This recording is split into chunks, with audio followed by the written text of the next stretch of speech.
Nagluto si Joyce ng honey garlic chicken. Kararating ko nga lang pala galing sa office. Punta lang tayo dito sa Shoppers Drug Mart. Ay, yung susuli ko. Ganun na yung Amazon ngayon. Hindi mo na kailangang ipack. Medyo madilim na, no? Nag-iilaw na tayo dito sa parking. Lunchtime na. Puntahan na natin si Joyce. So, nakabalik na nga tayo. And ito, sinalabas natin si Switch. Si Joyce na magka-lunch na siya. Ang nabili nga pala namin kanina, hindi na ako nakapag-vlog kasi nagmamadali din kami. And medyo nag-crave kasi tayo namin na makalak. Ang dami na kasi naka-chocolate. Magkayayaan na lang kayo biglaan ng asawa mo na, uy, punta tayo dito. Uy, tikman natin to. Sama natin ang buong family.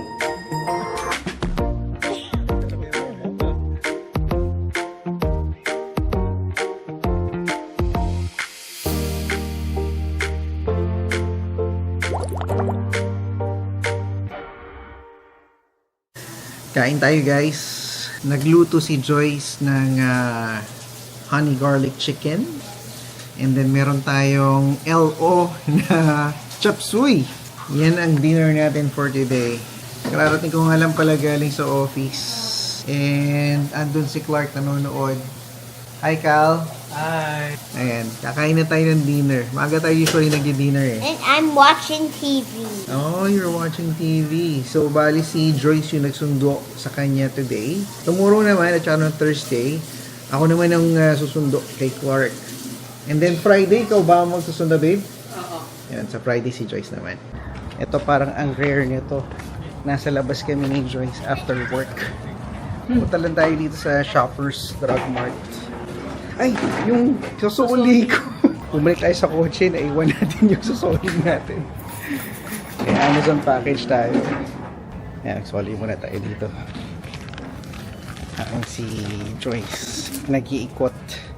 Meron lang din siyang bibilin. Dito sa Shoppers, merong parang postal office na branch. Diyan tayo magkisoli. Hello. I'm just returning. Ganun na yung Amazon ngayon. Hindi mo na kailangang ipack. Susoli mo na lang and then papakita mo yung parang QR code, sila na magpapack for you. No need to print the label na rin. Magandang umaga, TV fam. Friday today. Bali magpapakain lang tayo ng isda. So pinapakain natin is ito. One more day and now play Happy Boy Evolution in my boy's phone. Wow, okay, good job. So pakain muna tayo ng isda. Anong oras ba? Mag-i-8 na. Kailangan na natin umalis. Papunta sa opisina. Ayan, pakain lang tayo ng isda. Tomorrow, darating na sila mami at daddy. Saturday, sisunduin natin sila sa airport. And, yeah, tingnan natin. Isasama namin kayo sa mga pupuntahan ulit natin this coming weekend. So, samahan nyo kami, ha?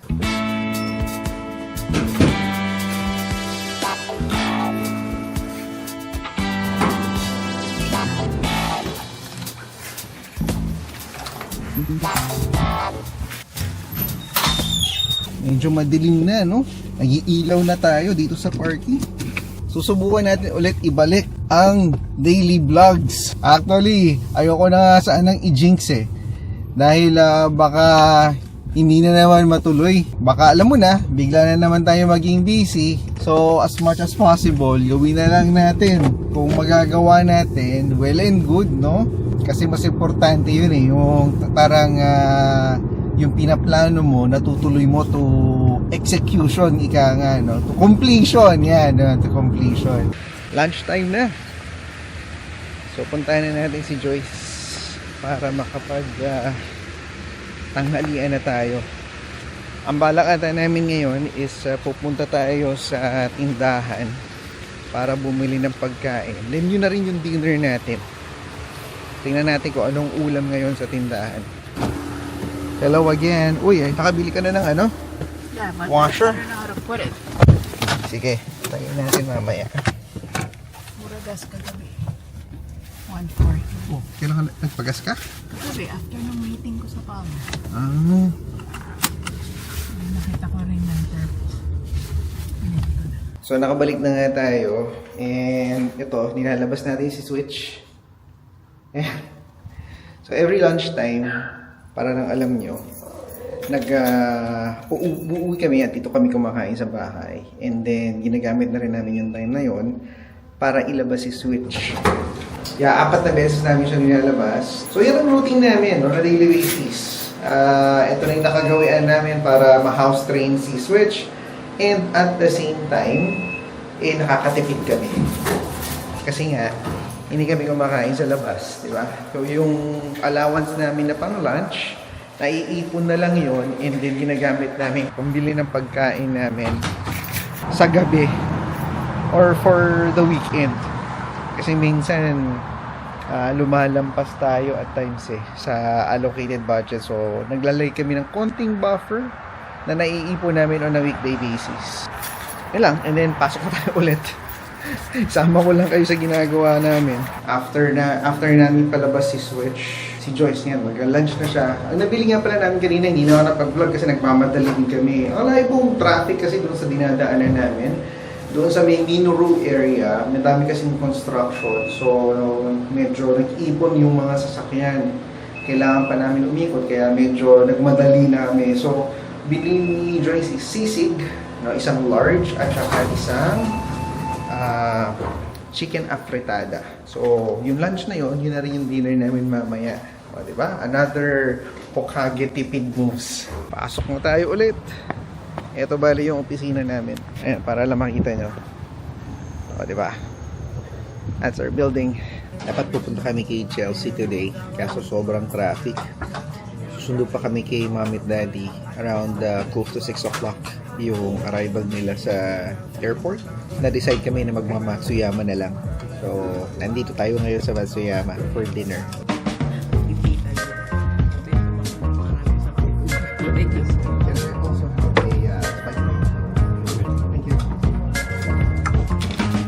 Nandito tayo ngayon sa Freshco ulit. Sama ni Joyce. Magka-delayed grocery run lang tayo. 9:20 na actually ng gabi. And medyo nagke-crave kasi tayo ng maalat. May daming nakasil na chocolate. Yeah. Halloween kasi. Ito, tingin tayo dito na pwedeng makukut-kut na maalat. Yes. Pilisan lang. May gusto ka pa? Bread sana. Bread? Hey, kuha ka. Buti na lang, magsasara to ng 10:00. So, nandito naman tayo sa Coco.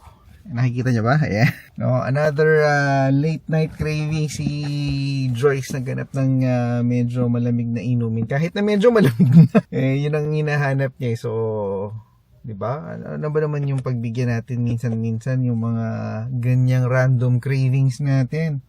Kaya kami importante talaga sa amin yung medyo malapit sa establishment kasi may mga ganito rin kaming moments. Alam mo ba yung nung bata ka, no?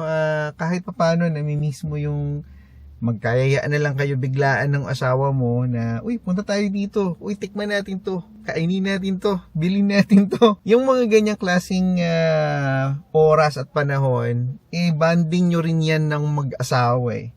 Kaya importante din na meron kayong mga ganyang klaseng pagkakataon na oras para sa inyo lang naman, no? Yung tipong kayo lang, parang mini date kumbaga, 'di ba? So, yeah, sila Mommy Daddy nga pala nasundo na namin sa airport at nagpapahinga na sila, napagod daw sila kasi nga yung airport sa Texas medyo malaki. At ang dami yata nilang dinaanan para makapunta sa kanilang gate. So medyo napagod din sila sa Plus not to mention meron din palang 3-hour time difference. So kung halimbawa 9 o'clock na dito sa amin ngayon, 12 plus na sa kanila, no? Kasi almost 10 plus 3 hours. So nag-go 1 AM na. Ang dami pa rin tao dito, surprisingly. And inaantay lang natin si Joyce na matapos yung kanyang order and then maya-maya lang uwi na tayo. Manonood tayo ng mga vlogs, no, habang umiinom siya ng kanyang drink, no, na coco. Ako naman kumakain ng chichirya. Para lang masatisfy natin yung craving. And yan na yung parang pinaka-bonding namin ni Joyce habang nanonood ng mga vlogs. Bali, bukas nga pala, pupuntahan namin si Chelsea kasi nga birthday niya sa Monday. At kanina nga sa Fresco, bumili na rin kami ng flowers. So, ito yung napili natin, flowers. Dadala natin si Chelsea bukas kasi nga mag-birthday siya sa Monday. So, September 29, ang kanyang birthday. At of course, hindi naman natin nakakalimutan i-celebrate yan, no? Parati pa rin natin yan sinaselebrate. And after ng Monday afternoon, kakain naman tayo sa labas. Andiyan na ata si Joyce. Ayan na. Pinicturean ko yung Ano? hiring sila. Oy! Ay. Kaya lang, ano ang tao? Oo nga, hindi ko alam eh. Anyway, so... They're open and they're closing at 11:30, so ganun ka-late yung shift. Yeah, but parang ayaw naman natin ng ganyang late shift para kay Calvin. Good morning. Round 2. Sama natin ang buong family. Fambam. So this time, maaga tayo bibisita kay Chels. Para lang sa ganun, walang traffic. And my capybara. Where's your Oh, capybara you're gonna show going? your capybara to ate?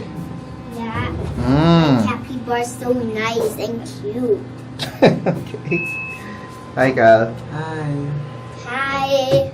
There can't be no light if darkness don't exist. He never left my side.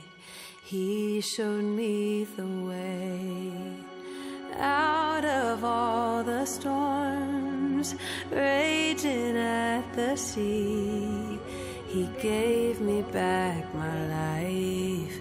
I owe him everything. Rejoice, rejoice, rejoice in the name of the Lord. Forever and always I rejoice, rejoice, rejoice in the name of the Lord. Always. He carried me to shore, held me through the pain. He loved me at my worst. I thank him every day. I will put him first, 'cause he did that for me. He sacrificed himself so I could find my peace. Rejoice, rejoice, rejoice in the name of the Lord. So, nandito na nga kami sa Epic Grill Silog. Binaba ko na sila in front of the restaurant kasi medyo puno eh. Walang parking. Pero siguro kasama na rin to sa part na rin to ng celebration namin with Chelsea.